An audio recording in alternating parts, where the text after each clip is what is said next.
appreciate it. Welcome, everybody. My name is Lee Kellogg, and I'm with Clubhouse International, and I have the pleasure of moderating this, not only this great panel, but also this great workshop. I think that thinking back to all the conferences that I've been involved with and hearing about all of the conferences and seminars in the Clubhouse International history, I think it is true to say that every single one ever held, there's been at least one workshop on the important topic of employment. And I think that is for very good reason. One is that we know that employment is really a cornerstone of Clubhouse effectiveness. We hear that in member stories. And we know that from the research that we have on Clubhouse research on employment. The other reason why we always include at least one employment workshop is because creating a strong employment program in your Clubhouse is really hard. It requires continuous effort by the whole Clubhouse community.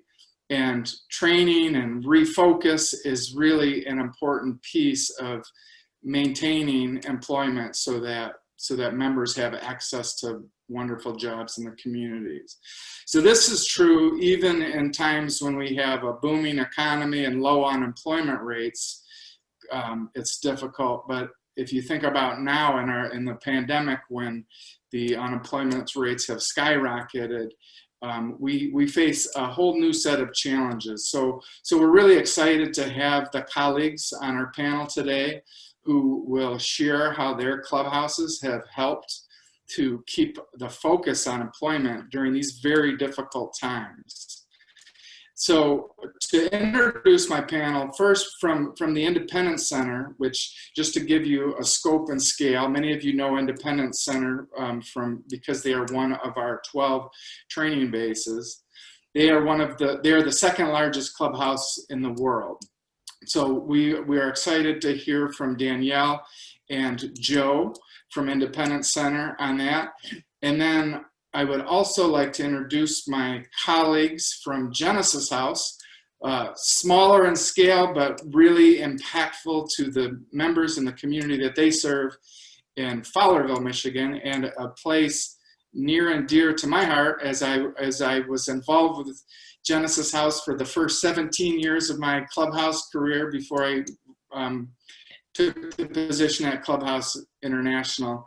And I also want to say about Genesis House is that they are really helpful in the Clubhouse Michigan, a very large coalition, in leading employment efforts statewide, including things like an annual employment celebration that takes place in the Capitol, including helping to collect a statewide employment databases of employers that members across the state are employed with. And also they help with Clubhouse employment training for colleagues across the state. So we're really excited to have Michelle and Mike from Genesis House and Joe and Danielle from Independence Center. So without further ado, we'll kick this off and we'll have a few minutes at the end to do the questions like Shannon said. So take it away. All right, thanks for that, Lee. We're so happy to be here with you guys, or not be here with you guys, be in our own spaces, but here in the same virtual space. As Lee said, I don't think I've been involved in any conference where there hasn't been at least one, if not multiple, different workshops or breakout groups focusing on various aspects of employment. So we're excited to be here and we're excited to team up with the great crew from Genesis. So at Independence Center, we closed, just a little background before we get into the presentation, but we closed our physical clubhouse doors on March 17th. And as I'm sure it was for most clubhouses that were forced into making that decision, that was not a decision that came lightly, knowing the lifeline and the source of connection and purpose and hope that our clubhouse communities serve. But we also knew that we had members working. We had members in transitional employment placements, supported in independent jobs who were considered essential workers, who were working in all sorts of various capacities, and we knew that they continued to need the support, and we knew that members were still seeking jobs. So it was only natural for us here at Independence Center to continue our focus and maintain that level of emphasis on employment and on supporting our members. So when we closed our physical doors on March 17th, the very first meeting that we threw together virtually and that we knew we needed to have was our weekly employment meeting. And that actually ended up serving as the basis for what evolved into our 40-plus hour work ordered week. So we had the strong culture of employment, and we knew that by maintaining our weekly employment and education meeting virtually, we were able to continue the focus on the purpose that that meeting serves. Talking about job leads, figuring out who was still working and what supports they needed, how COVID had impacted their job setting, their job responsibilities, their working hours and work schedule. I mean, this really, threw a wrench into everything, and our members needed the support in doing that. Additionally, we were also kind of surprised at how many of our members who were looking for work still wanted to work. It was a scary time, I think, for all of us, and still is in a lot of ways. So we used that as an opportunity to develop a working group, pull a group of members and staff from around the clubhouse together to try to identify the needs of our community. What we decided to do was Independence Center for several years had operated facilitated what we call our EDGE workshop, which is essentially a week-long kind of curriculum-based supported employment series where we use community partners and employers and board members to provide all sorts of different types of supports for our members, from job search and looking over resumes to mock interviews and all sorts of things like that. And we decided to use that model and some of that content to adapt that into recurring twice-a-week workshops where we could still be able to provide some of those kind of supports. So with having that EDGE workshop or those and our weekly employment meeting, we were able to maintain this focus on employment, because about 2 weeks into our shutdown, we said, hey, we need to get orientation going on again. We need to figure out how to do that, because there are still people with mental illness in St. Louis that are trying to get connected and are trying to get supports. And we want to make sure that when they join our community, when they become members of Independence Center, they are brought into our community as it was when our physical doors were open, with that focus on work. As we go into the later parts of the presentation, and for those of you who were able to view the presentation that we did on employment for the WANA webinar series, we're going to be able to focus on some of those same topics. Supporting members during COVID, job development during COVID, the overall impact on the local employment market and things like that, but also to kind of provide kind of an update on some of the challenges that we anticipated, some of the challenges we didn't anticipate, and how we were able to work through them as a community, and then some updates on sort of where our employment program is here. So moving on, we can go on to the next slide, and just want to be able to share that direct impact on one of our individual members. This is Alicia, who has continued working throughout. She started a transitional employment placement in a pharmacy as a pharmacy technician called RX Outreach. And she started that back in January, and so was on the job for a couple of months before COVID really started having impact. And what she says is that, I really enjoy my job, and working during COVID-19 has helped me keep my sanity during this strange time. So we know, and that's not news to us in the clubhouse world, that work is essential. Work provides some of that routine during a time when a lot of our routines and a lot of that purpose was kind of taken away from all of us. So I think that quote from Alicia really speaks to that. Next slide. So here in St. Louis, COVID had a dramatic impact, as I'm sure it did in similar ways, but also in a unique way across the U.S. on a lot of the large industries here. So casinos and gaming, airline, hospitality industry, these were a lot of the whole industries that were just severely impacted. A lot of businesses closing down, et cetera.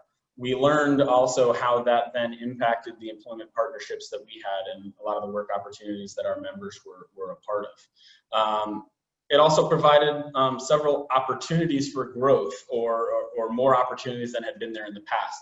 Delivery companies, grocery stores, online learning and tutoring, childcare, fast food, and opportunities directly related to COVID.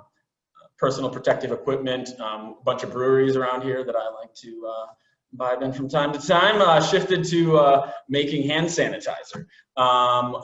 Look forward to hearing Danielle share her story and how she's used the TE placement to transition to a role as a biometric screener, opportunities that did not exist prior to COVID. Back in June, when we presented at the WANA webinar series, just going over to that graph there, we showed the really devastating, profound impact that COVID had on our overall employment program. So I wanted to be able to provide a little bit of an update on where we're at today.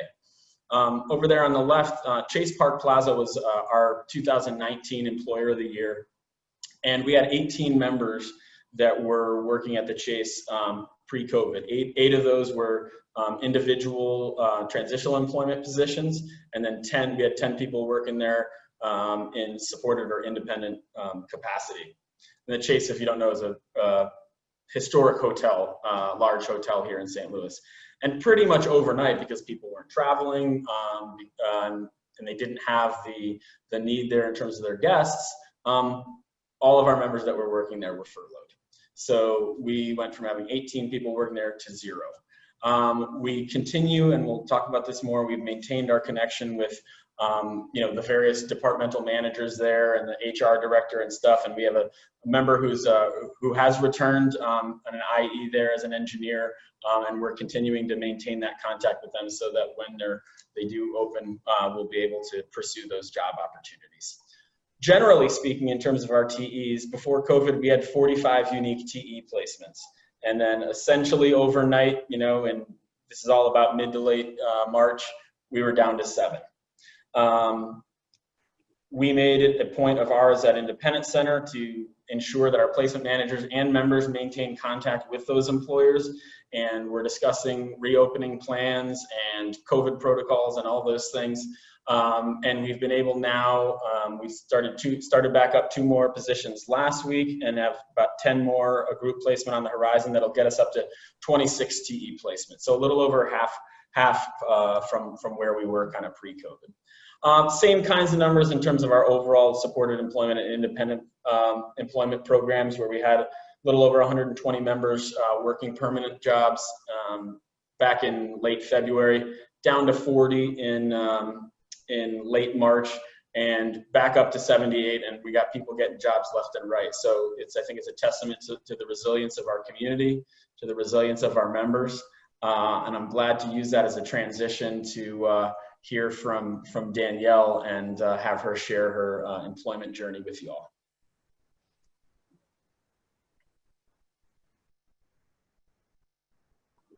I am a member of the Independence Center, and I have been a member of the Clubhouse for 2 years. My story started with becoming a member and coming to the Clubhouse and incorporating it as a part of my daily routine, because if I wasn't coming to the Clubhouse, I'd be at home isolating like I think most of us do.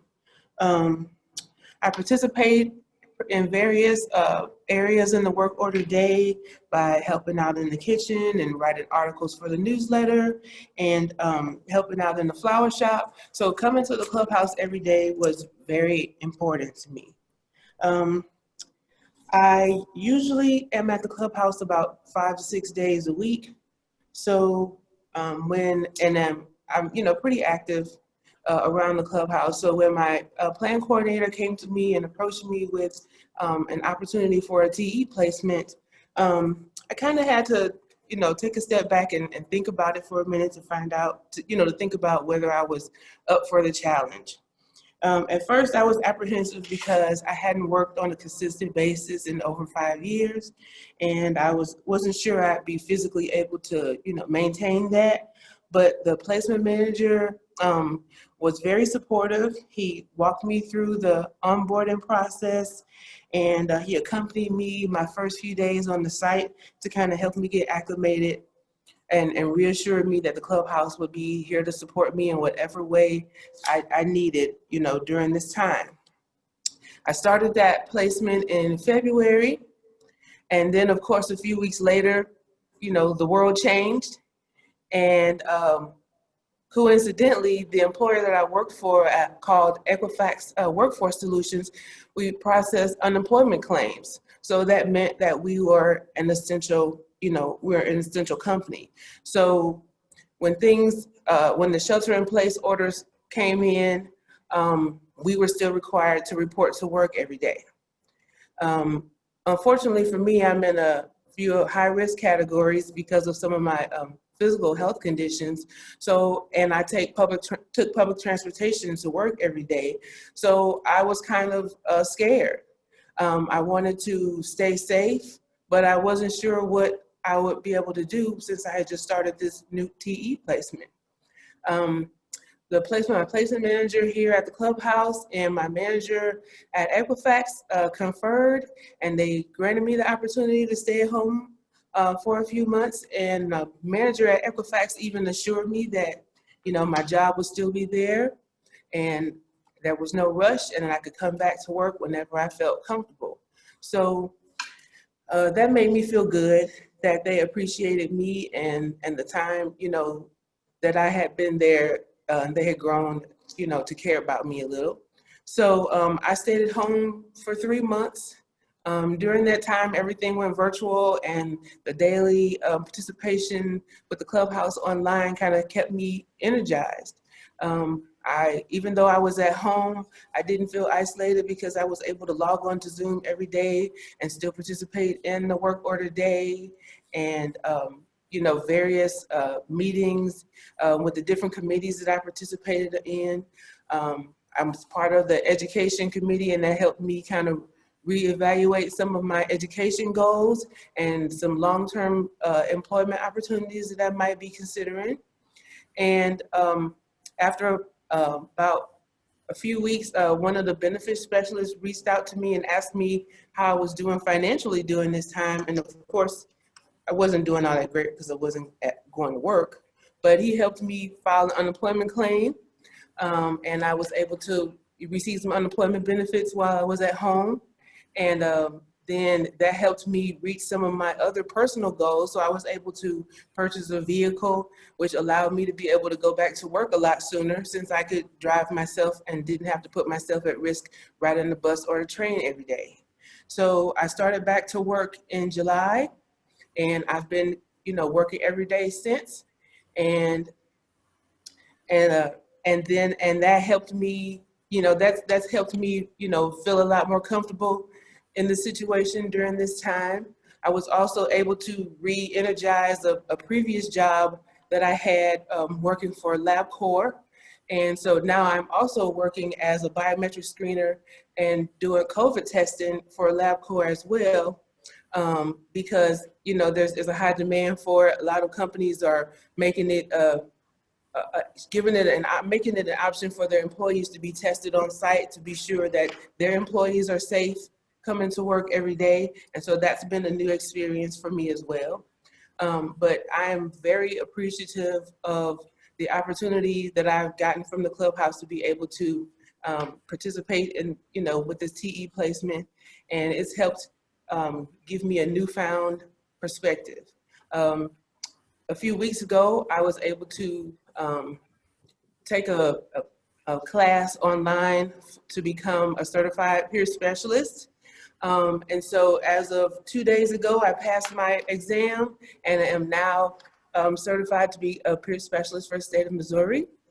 And so that's another advantage of me participating in the different committees and with the staff, keeping me engaged. So I'm thankful to Rebecca for that. And I'm also thankful to Sam for supporting me during this time on my TE placement. And thank you all for listening to my story.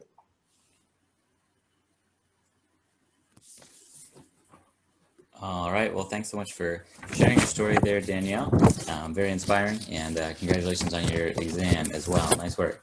So again, I'm Mike from Genesis House, and we're here today to share some examples and recommendations based on our TE experiences in our program.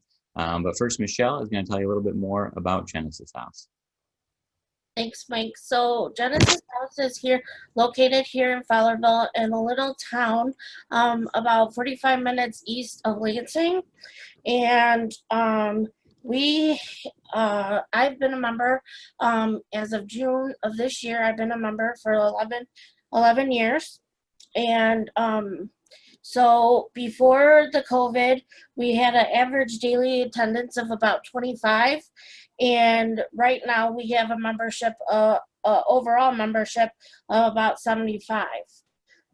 Before COVID, we had 5 TE placements, and we are also affiliate program of community mental health of Livingston County. So they're our auspice agency. So Mike will tell us a little more about job development with our TE placements. Great, thanks, Michelle. So when the pandemic first hit, it was devastating for us. I know it was that way for all of you guys as well. We were worried about members, worried about helping members stay connected, worried about supporting members in lots of different ways, but absolutely a big part of that is employment, helping support members through employment. So for our transitional employment program, we were able to hold on to 2 TEs during the early pandemic. So one of them was at a place called Asahi, which is a chemical company. They make plastics, and we do data management there. So a good clerical position, and really fit in. So when the pandemic hit, we were able to talk to management. They were able to secure a laptop for the member that was working there. He was able to take that home and work from home. And one of the neat stories there was he would, his name was Matt, and you'll see a video on him later. But while he was working from home, he would dial into our Zoom meetings that we were doing in our clubhouse daily. He'd turn off his camera and mute it, but he really liked listening to us in the background while he was doing his data entry work, so that he didn't feel alone at home. A second TE that stayed open for us was one that was in an essential business and chemical household products. If you've ever heard of Drano, we work at the factory that makes those. We don't work with the chemicals, luckily, but we're in the shipping department, helping make boxes and stuff. So that factory remained open, and we were able to get our TE going there as soon as the bus systems came back up again.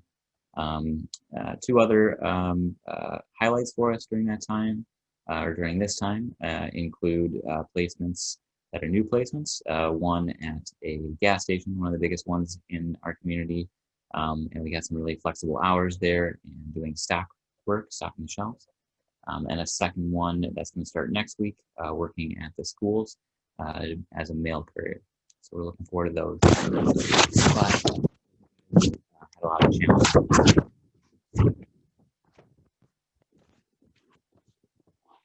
Restaurant where the member that was working there when the pandemic hit was just really concerned about his health and wasn't really comfortable going in the community, had some other health factors. And so we definitely understood that, and we put that TE on pause for a time. We had another placement that's a real small placement. We do repair work at a camper and trailer repair shop. And there's just 3 or 4 employees there. Some of them are family. So they decided not to wear masks, but we decided not to restart that placement just to be careful of member safety as well.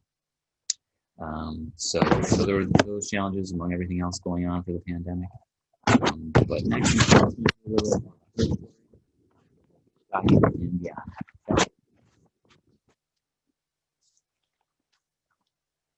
oh, you're muted.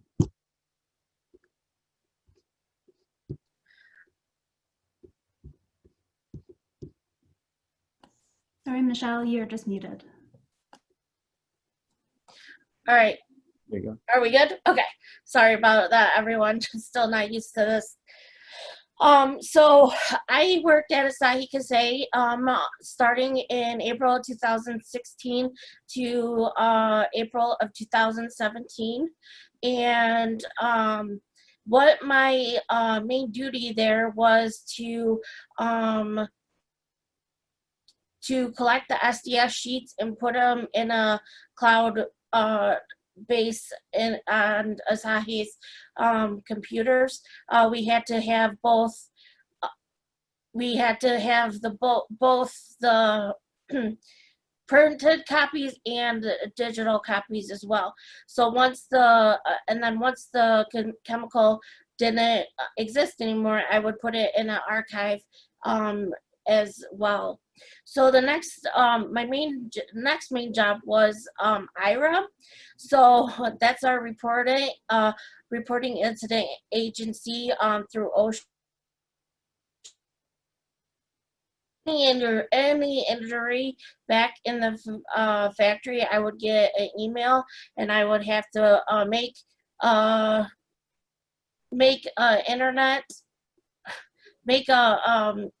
report on that as well, and then put ouch on the little IRA poster. So, and then after that, my next main job was clerical for human resources. So I would file all their paperwork and also the different licenses that the guys had for the high-low and forklifts. We would make sure that those were kept up to date as well. So once I became a member, like I said earlier, in 2009, and I was at my all-time low, and I was just searching. I was desperate for help, and I wasn't very successful in keeping and holding down a job and school as well. And so I became connected with Community Mental Health, and they were able to connect me with Genesis. And Genesis House has helped me a lot. You know, I often say that I wouldn't be here without them. And so what they have ultimately done for me was I came out of my shell. And you know, employment was never a really strong suit of mine, but then I saw all the success of other colleagues, and I got bit by the employment bug.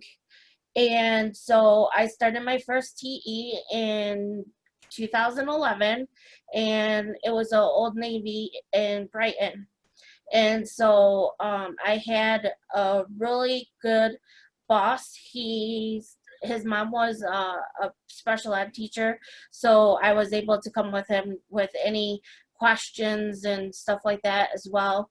And so I successfully ended that TE in 9 months, and then after that I wanted to continue because I felt like I could do it, and I knew I could do it, and I saw how successful I was with the help of, you know, the members and staff at Clubhouse.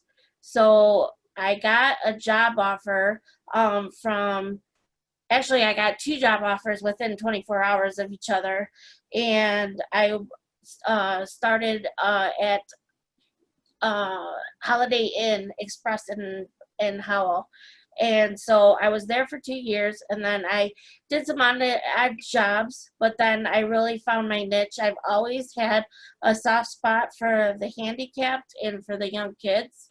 So I was looking, and I found a job with Positive Steps, and it's here in Livingston County, and we do in-home health care for clients of community mental health that need staff help and that can't be left alone.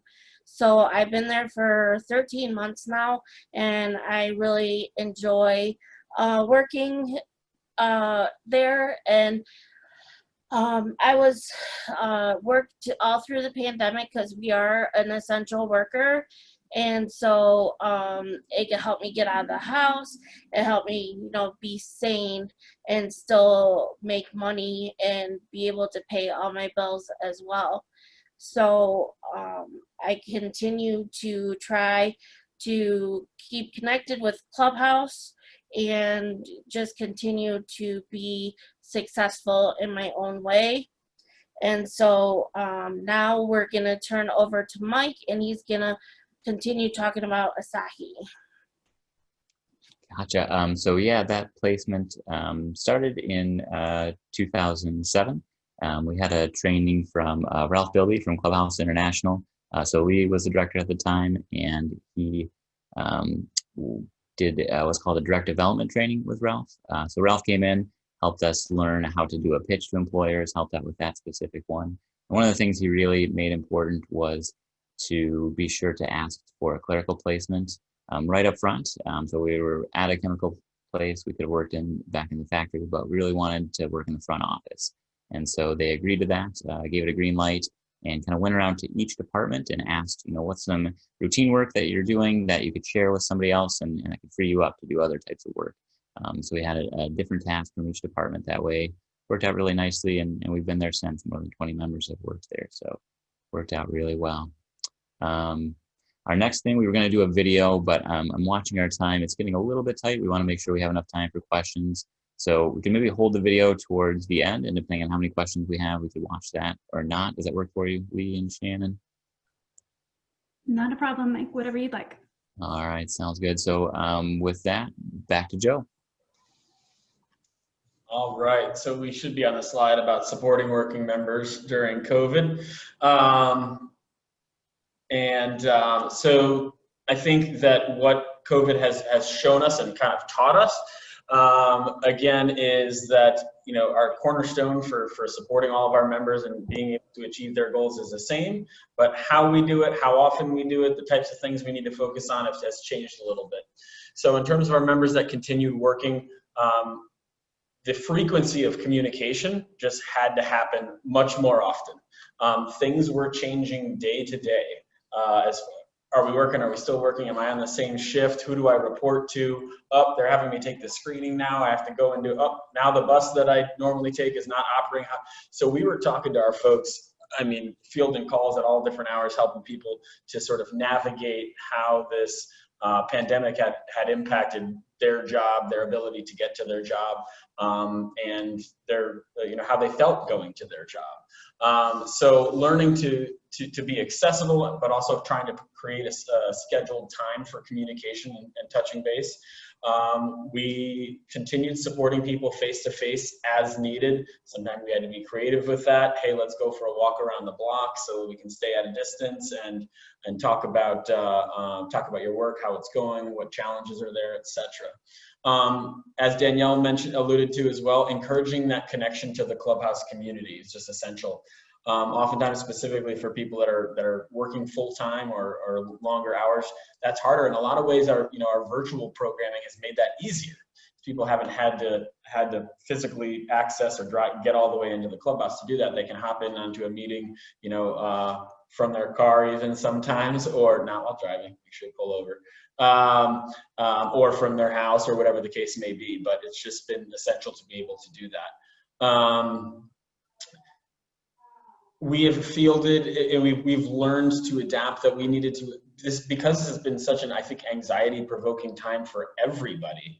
We've had to ask many more questions or really make sure that we were touching base with people about how things were going at home, how people were just feeling in general. Were you sleeping okay?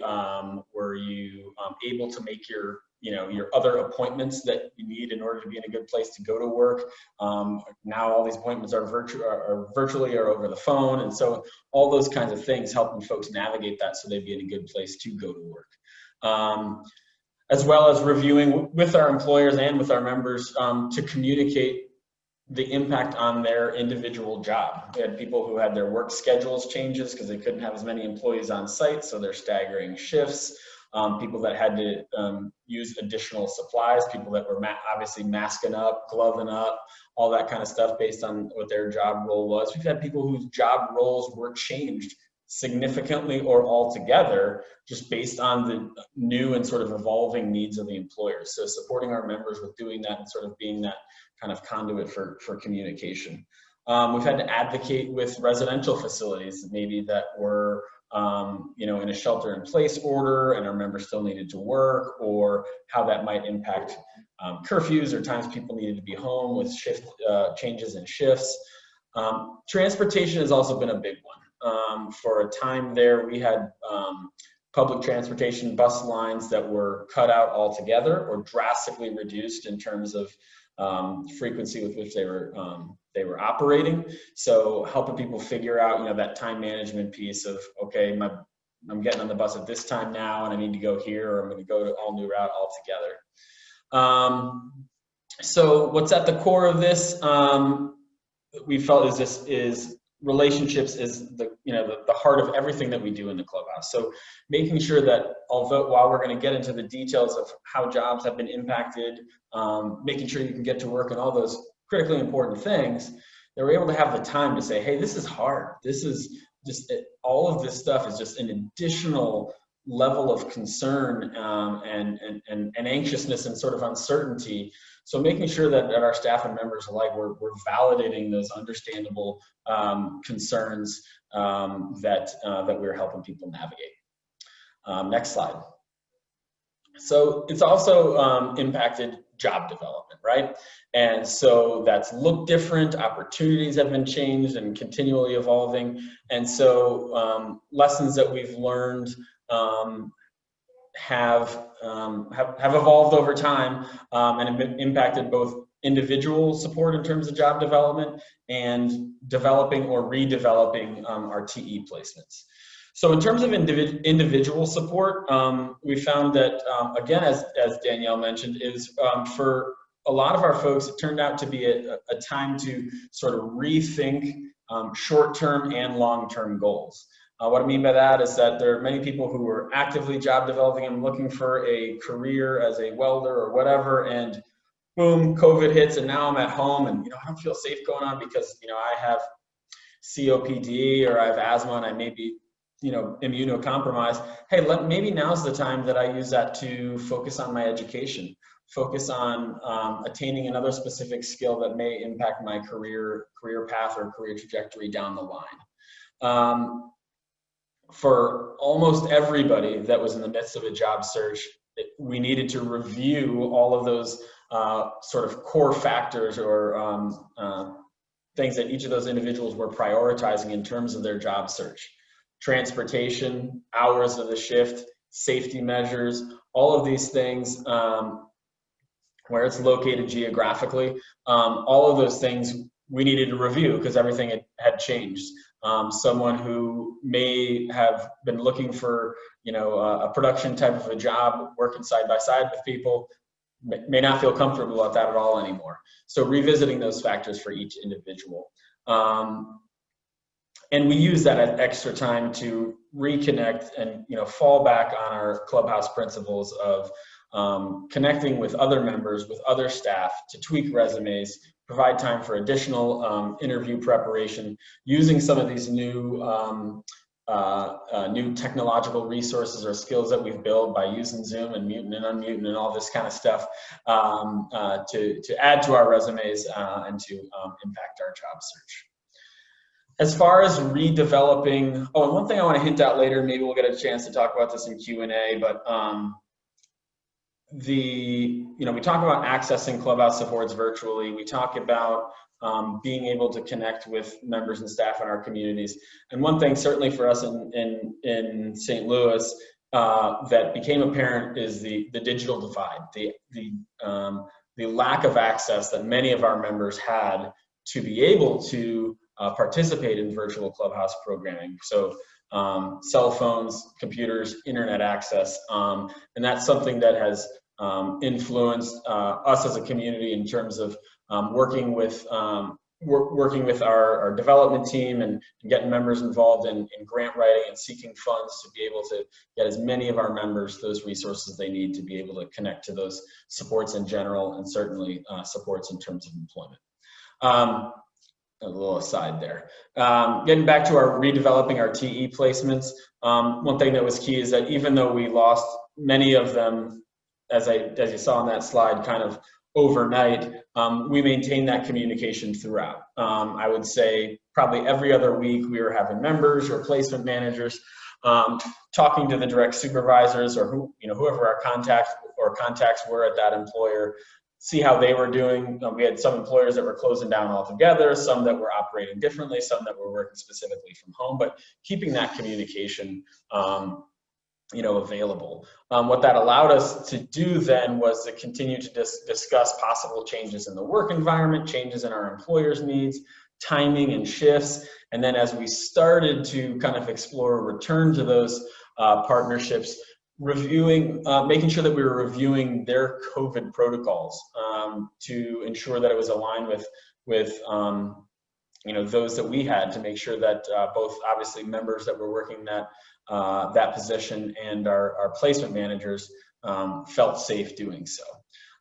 So it really was an opportunity, I think, where we got to embody and exemplify the partnership that we had entered into with our employment partners, and for us to communicate to them how much they meant to us. Next slide. In terms of job development, Michael, I think said it well. He's been working for a while as a customer service rep at U-Haul, a job that we were able to help get during, this was back in, I think, May. He said, Independence Center gave me a lot of time and support to address my wants and needs in landing this job. They check up on me about work and how I'm coping with all this. It has really helped a lot to keep me in the right frame of mind for my job. Next slide.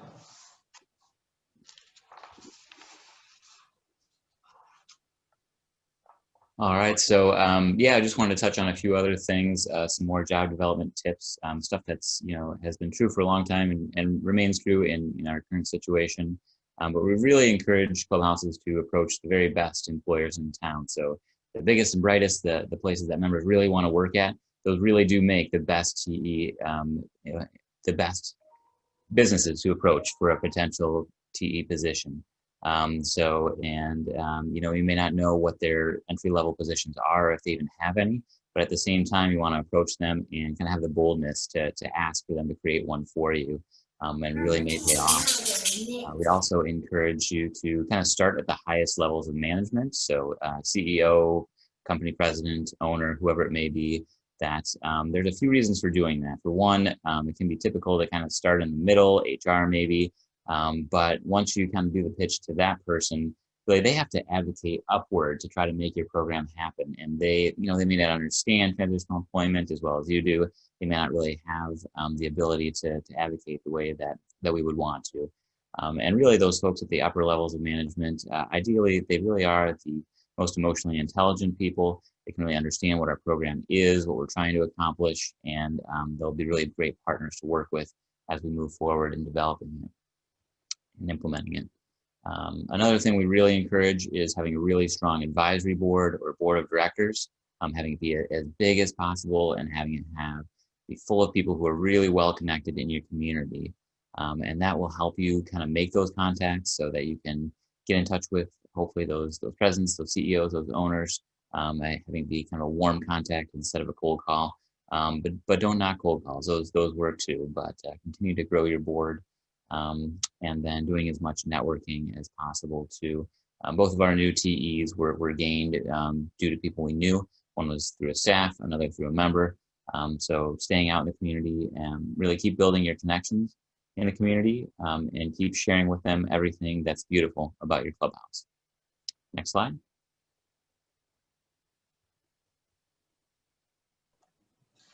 Oops, sorry, that's me, and I was caught on mute. Don't want to spend too much time on this. We threw this slide in there so that's some specifics about impacts on unemployment and benefits opportunities to support members financially, specifically as it relates to pandemic support and stuff. We just found generally the takeaway here is that we've had to spend more time than we were, I guess, typically used to with helping members navigate what resources they had available to them financially, and helping ensure they got what they need, and balancing budget and expenses and things like that. Next slide. So Tamara has just celebrated 9 months as a customer service rep at Cigna, and she said that still being able to talk to people from the clubhouse has made me feel connected and supported. It's enabled me to continue to be a reliable worker while helping me to problem solve regarding work issues. So Tamara's learned, and we've all learned, that work issues are always going to come up, and certainly the work issues that have come up during this unprecedented time with COVID is different, but maintaining that connection and communication for that support has been critical. Next slide.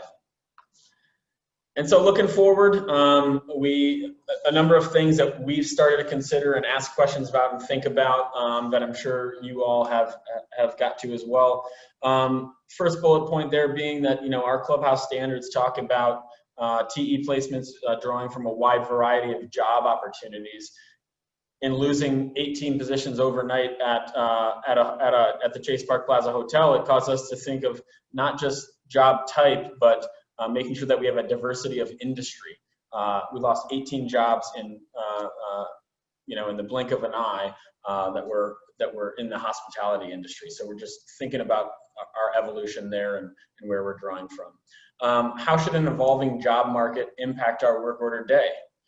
Conversely, how does our evolving work order day impact our individual members' long-term job goals?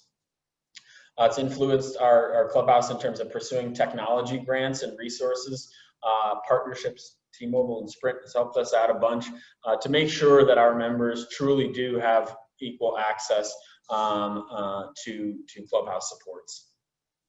How has increased unemployment and a more competitive job market impacted individual job development and clubhouse employment partnerships? We've noticed this sort of chasm in terms of a demand for high-skilled remote jobs, but also increasing in competition for frontline workers. So how has that impacted our members? But lessons learned overall is that if we come together, we continue to provide an opportunity to support one another, to communicate needs, supports. We can make sure that our members know that they have the opportunity, that the clubhouse is here to support them, and make sure our employment partners in our communities know that our members are the best workers and the hardest workers that are around. So appreciate y'all listening to all of us, and I think we have some time for some Q&A. Excellent. Thank you, everyone. Thank you, panel. We have a couple of questions that I think are specific to the first one to Danielle. Somebody asked a question about how they might find a course on being a peer specialist, and this person's from Florida, so I don't know if you have advice for that. Well, I know every state is different. So you may want to, maybe go online or speak with someone at your clubhouse that may be able to direct you on how to get started with that process. But here in Missouri, that certification is granted through the Missouri Credentialing Board, and they give a class. Well, now that they're doing it virtually, but they used to give a class, every month for people to take the exam, and it's a 5-day intensive course to be there to help someone in the process. But I started by going to that Missouri Credentialing Board website and finding out all the information I could and downloading the application. And one of my staff members helped walk me through the process of getting registered for the course. And of course, I took it online a few weeks ago. And I also was able to come to the clubhouse and take my exam. And Joe fabulously proctored my exam for me and, helped me be successful in that. So start online and maybe you can kind of Google it or something and see what comes up for your area. Just type in certified peer specialist and see what kind of results you get.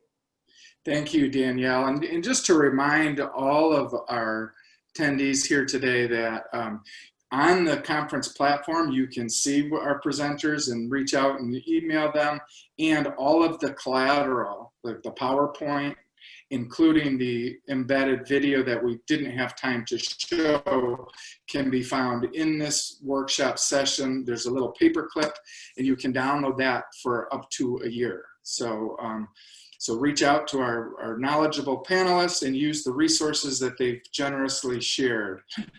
So the next question that we have is around an area, a clubhouse in an area where there's transportation is difficult, and so they spend a lot of time with transporting people, and they feel like they don't have enough staff. Are there ways to encourage anyone on the panel about how you stretch your staff? Because we know employment is such a time-intensive project, and supporting those relationships with the employers that you mentioned. How do you guys do that? Because in Clubhouse, it always feels like there's not enough staff, ever. Yeah, I mean, I guess I would say that we look at employment as a clubhouse responsibility, that entire clubhouse community responsibility. So relying on members and staff alike to be involved, especially initially in pursuing job interviews and things like that, and helping to establish a consistent sort of transportation plan for that. There's times that that's not doable. And I think that that's important to factor that into the job development process. I may love to pursue a job that's 45 miles north of here, but if I don't have a way of accessing that, public transportation is not going to do that, then I can't rely on the clubhouse to drive me an hour north every single day. So that may be impact the job development process, but if not, just working with your community to put that plan together and explore those resources. I think you also heard from Danielle there. Danielle, you're just my role model, girl. Is like saving up that money so you can get that car, right? I mean, like that can be an awesome goal for someone to sort of, eliminate that reliance on other people or on public transportation and be able to kind of take that into your own hands. Mike, I don't know what your thoughts over there out in Michigan are. Yeah, certainly a tricky one with transportation. We have a couple of local options, but we do some with our vans. It's a common thing to look into members being volunteers for van drivers. So that's something that could be considered. Yeah, it's tricky. I mean, that's definitely a tight resource, the staffing, but it's ultimately part of the sort of advocacy and just another crucial resource to secure for a clubhouse. Yeah, no magic button. Sorry. Okay, I'm going to go to a panel question that is, how are you celebrating employment currently without being able to do employment dinners? Employment remote dance parties are strongly encouraged. Rotating DJs is fantastic. I mean, look, celebrate, again, if employment's a part of your culture, then celebrating employment is a part of your culture. So certainly not being able to have those kind of monthly dinners and stuff in person has been different. But I don't know, I think there's a different kind of feeling that you get when you announce at a house meeting with 85 people in the Zoom room that so-and-so landed a job and is working in HR for the grocery store now, and people are doing the clapping emojis, in the corner of the screen and all those kind of things. So it's different, but I think, being creative and finding ways to make sure that, you continue to feel that sense of pride that your clubhouse has in you for landing that job or for hitting that, 6-month milestone or whatever the case may be. Anyone else from Genesis House want to answer that question about how you celebrate employment as a clubhouse with COVID? I know we're looking for everything we can celebrate in these times. Hey Lee, real quick, just on that first question, just a quick Google search showed that for Florida, there's a website, just flcertificationboard.org, and it looks like it has all the information you need on pursuing that. Awesome. Thank you, Joe. Yeah, I mean, similarly, I mean, we do Zoom employment dinners, but again, like Joe kind of said, it's really in our culture. So throughout the day, we have different times we talk about encouragements, and employment is always coming up for everybody that's doing well. So just keeping it at the foremost of our minds, I think, is the biggest thing. If you had anything else, Michelle. The only other thing I would add, but this was pre-COVID, was our celebration, employment celebration that we do for our employers, but that was pre-COVID, so. You'll be bringing that again. You'll be bringing that back again, I'm sure. Yes, for sure. Okay. So we just have a few more minutes left. Why don't, here's a question about wages. Have you experienced an increase in wages due to COVID, and has that impacted members' Social Security, and how do you help with that? So I actually, being in the front lines, I have a $2 an hour increase, and I was really worried about, the benefit aspect. But they said, Social Security said, due to this this being the first time that they've ever experienced this, my benefits are not in jeopardy, but I am looking at going full time. So I am looking at just getting off of benefits and going full time as well. All right. Any other comments on that from the panel? Okay, we can do one more quick one, and this is a very quick one. For Independence Center, could we have access to the Edge employment modules that you have adapted? It's $49.95 plus shipping and handling. We'll make sure absolutely. We'll we'll make sure that we can get that out. So however that works, we'll get that to Clubhouse International and they can disseminate, or y'all can get my contact info. We'll get that for you. All right. Well, I just really want to thank this panel for sharing both your inspirational stories, Michelle and Danielle, and working and being role models in that, and Mike and Joe, and sharing how your clubhouses support members in employment and adapts to difficult times, and keep that focus on employment. It's and I want to encourage anybody who's attending this to use the conference platform to reach out and get more materials on this, share information with each other. This session is also being recorded, like all of the sessions, and will be uploaded soon in this session, so that you'll be able to access that for up to a full year. So I, again, really appreciate everybody's time, and we look forward to tomorrow's workshops and plenaries. Thank you, everyone.